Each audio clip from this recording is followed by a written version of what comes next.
안녕하세요. 여러분의 경제학 길잡이 경제학장 박사입니다. 세계적인 국제경제학 바이블이죠. 폴 크루그먼 교과서의 핵심을 쉽고 재미있게 풀어드리는 시간입니다.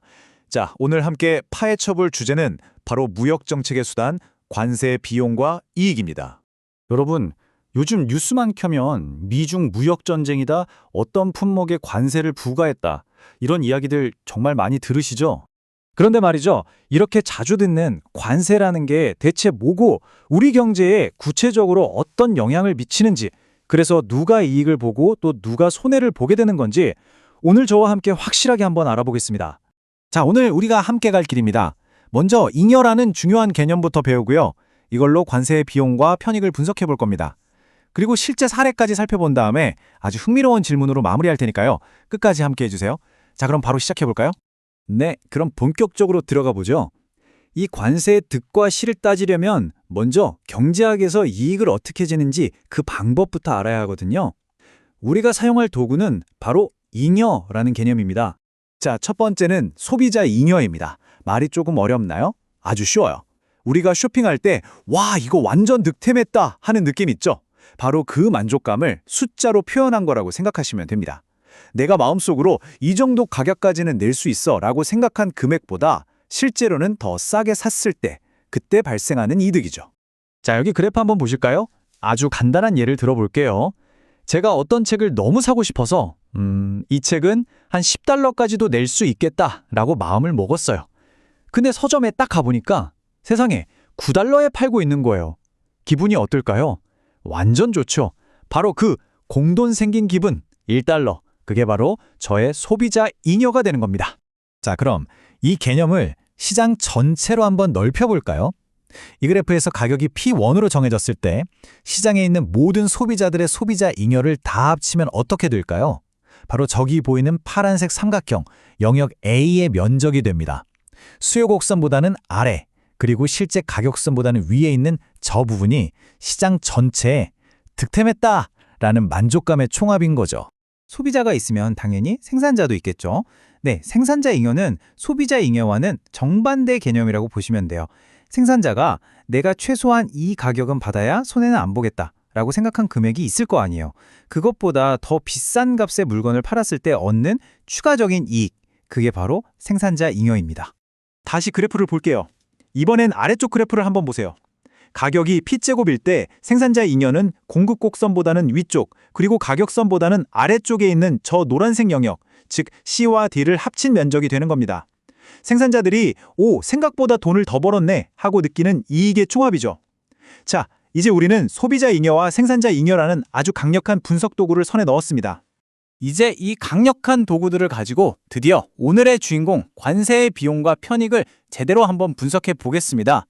과연 관세를 딱 부과하면 누가 웃고 누가 울게 될까요? 자, 이 슬라이드에 있는 그래프, 이게 바로 오늘 이야기의 하이라이트입니다. 집중해서 봐주세요. 원래 관세가 없을 때는 국제 가격인 PW의 물건을 사고 팔 수 있었어요. 그런데 정부가 관세를 부과해서 국내 가격이 PT로 확 올랐을 때의 상황입니다. 복잡해 보이지만 저랑 같이 A, B, C, D 영역을 하나씩 뜯어보면 아주 쉽습니다. 자, 먼저 웃는 사람부터 찾아볼까요? 바로 국내 생산자들입니다. 보세요. 수입품 가격이 관세 때문에 PT로 비싸지니까 국내 생산자들도 덩달아서 자기들 물건 값을 올려받을 수 있게 되잖아요. 그 결과 생산자의 잉여가 바로 이 A 영역만큼 늘어나게 됩니다. 생산자들 입장에서는 땡큐죠. 이익을 보는 주체가 또 있습니다. 바로 정부죠. 그래프에 C라고 표시된 저 네모난 영역, 저게 바로 정부가 거둬들이는 관세 수입입니다. 수입되는 물건 하나하나에 세금을 붙이니까 그게 모여서 정부의 수입이 되는 거죠. 하지만 세상에 공짜 점심은 없죠.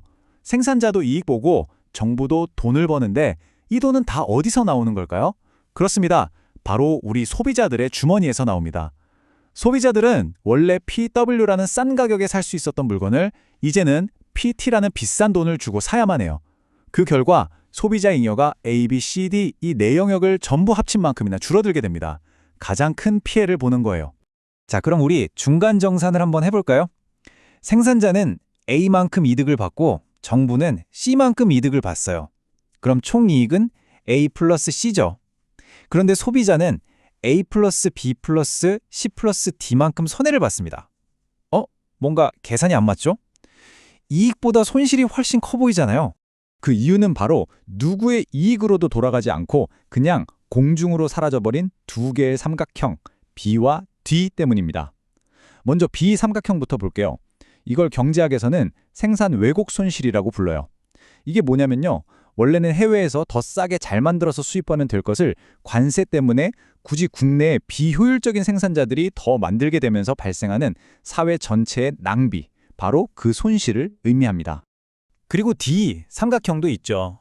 이건 소비 왜곡 손실이라고 합니다. 이건 또 뭐냐, 가격이 비싸지니까 소비자들이 너무 비싸서 그냥 안 살래 하고 소비를 포기하게 되잖아요. 원래대로라면 그 물건을 사서 충분히 만족감을 누릴 수 있었던 기회 자체가 사라져버린 겁니다. 이것 역시 사회 전체적으로는 명백한 손실이죠. 그래서 결론은 이렇습니다.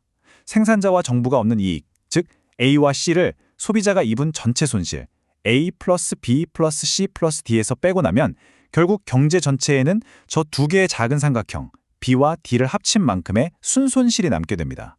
이걸 경제학용어로 자중손실, 영어로는 데드웨이트 로스라고 해요. 누구에게도 가지 않고 그냥 사라져버리는 비효율성. 바로 그겁니다. 자, 그럼 이런 질문이 나올 수 있겠죠. 그럼 관세는 무조건 나쁜 거네요? 국가 경제에 손해만 끼치는 거네요? 라고 생각하실 수 있는데 경제학이 또 그렇게 간단하지만은 않습니다. 딱 한 가지, 예외적인 경우가 있을 수 있어요. 바로 미국이나 중국처럼 경제 규모가 어마어마해서 세계 시장 전체에 영향을 미칠 수 있는 큰 나라, 즉 대국의 경우입니다. 이 그래프를 보세요. 이런 큰 나라가 나 이제 네 물건에 관세 붙여서 수입 덜 할 거야 라고 선언하면 그 나라의 수입 수요가 줄면서 아예 국제시장 가격 PW 자체가 떨어져 버릴 수가 있어요. 외국 수출업자들이 울며 겨자 먹기로 제발 사주세요 하면서 더 싼 가격에 물건을 넘기게 되는 거죠. 여기서 발생하는 이득이 바로 저 이 영역, 교역 조건 이득이라는 겁니다. 그래서 큰 나라의 경우에는요, 이익과 손실을 계산하는 식이 조금 달라집니다. 순효과는 교역 조건 이득 2에서 우리가 아까 봤던 비효율 손실 B 플러스 D를 뺀 값이 되는 거죠. 아주 만약에 저 2가 B 플러스 D를 합친 것보다 더 크다면 이론적으로는 관세를 통해 국가 전체적으로 이익을 볼 수도 있다는 이야기가 됩니다. 물론 이건 어디까지나 이론이고요. 상대국의 보복이라는 아주 큰 변수가 남아있죠. 자, 그럼 이 복잡한 이론들이 현실 세계에서는 과연 어떻게 작동하는지 최근에 가장 뜨거웠던 사례죠. 트럼프 행정부의 관세 정책을 통해 한번 살펴보겠습니다. 이 그래프를 보시면요. 2018년부터 미국이 중국산 제품은 물론이고 태양광 패널, 세탁기, 철강, 알루미늄 등 정말 다양한 품목에 대해서 관세율을 급격하게 올린 걸 한눈에 볼 수 있습니다. 어떻게 보면 우리가 방금 배운 경제 이론을 현실에 적용한 거대한 실험이었던 셈이죠. 그랬더니 어떻게 됐을까요? 예상대로 가만히 맞고만 있을 상대가 아니었죠. 이 그래프는 중국, 유럽연합, 캐나다 같은 나라들이 미국의 조치에 맞서서 어떻게 보복관세를 부과했는지를 보여줍니다. 우리가 뉴스에서 귀에 못이 박히도록 들었던 무역전쟁이 바로 이렇게 시작된 겁니다. 이론에서 말한 교역 조건 이득을 노렸을지 모르지만 현실에서는 상대방의 보복이라는 더 큰 비용을 치르게 될 수 있다는 걸 아주 잘 보여주는 사례라고 할 수 있겠습니다.